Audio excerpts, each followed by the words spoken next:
were trying to figure out, T. Sugg's sack record and talking about what you have to do each game to break that. Is that a goal for you this year, and how important is that? Yeah, it's a goal. It's more of a personal goal, just to up my game and test myself, not only just for the team, but just for myself.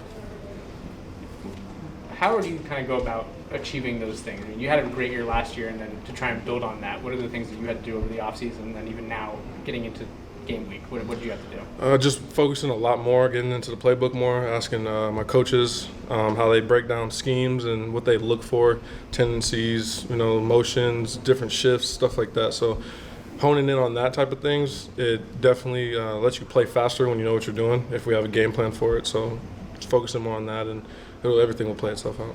How has Coach Rod impacted you and your ability to play, and just the way that you look at things like what you just said? He has had a big impact, huge. Not only because, based off of what I did last year, but just making the game more simple at D-line, at defensive end, and where to put my hands, doing very tedious things. And when you focus on that type of stuff also, and being able to go fast with it, it's just crazy how he showed us, before he got here, he showed us clips of what we used to look like and showed us what we look like now.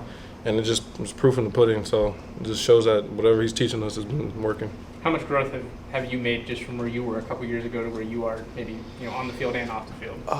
I'd say a lot of growth. I'm proud to say that because, I was going through things earlier in my career, but I've actually, been able to sit down, look myself in the mirror, go back and what I was doing wrong, what I was doing right, just being my own critic basically, and fixing things on my own without being told. You get a chance to see Southern Utah last night? I did. What were some of the takeaways from that for you? Let's not talk about it. Okay. Let's keep that to myself for Thursday.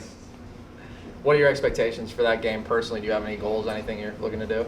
Just sticking to the scheme of what we've been going over for the last 2 weeks and just do my assignment, do my job. Do you feel like there was a different energy in practice today at all now that you are so close to, first game?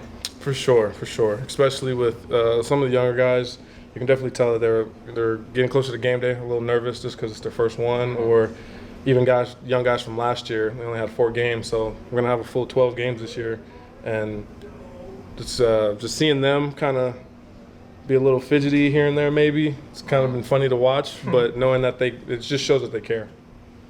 What are kind of the expectations for this team this year with everything that's going on, outside the program, whatever pressure that puts on you guys, and just whatever expectations you have for yourself? What do you think this team is capable of, and what do you guys need to achieve to kind of be satisfied? We are capable of a lot, with a lot of guys returning, being here for a long time, knowing defense, knowing the offense.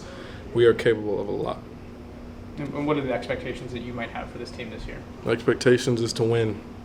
That's all it really is, to win and dominate. How excited are you to be able to play in front of, a real crowd again?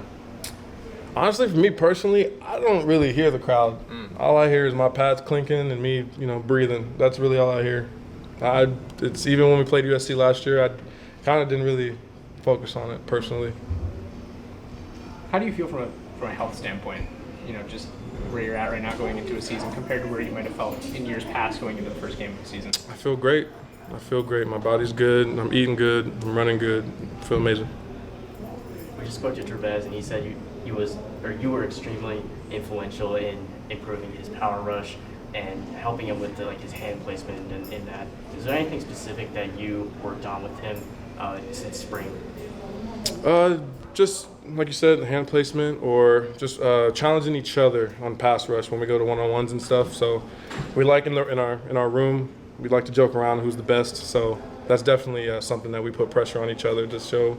When we do pass rush one-on-ones, it's who's going to come out on top, who's going to win the most reps. So definitely the competitive side is what brings it out of all of us. What's the impact of losing Germaine on this defensive line, and then just to be able to kind of help fill that role? How have guys stepped up just since he hasn't been able to practice it? It's been a huge, I think Coach Ross said it was an uppercut to the gut. It's a huge loss, but guys that are behind him, they don't blink. It's next man up, and that's the mentality we have. It's next man up, play like you've been starting, play like you've been here before. So we'll definitely hold it down for Germaine since he's out for this season, but other than that, it's guys have been taking the role on very well. What did it mean to see him out there at practice today, and what do you feel like he's still providing, even though obviously he can't play right now? Just great energy. You know, he's positive. He's not, you know, he doesn't walk around moping. He's not down. He knows that it's just a minor setback for a huge comeback. So that's really all it is.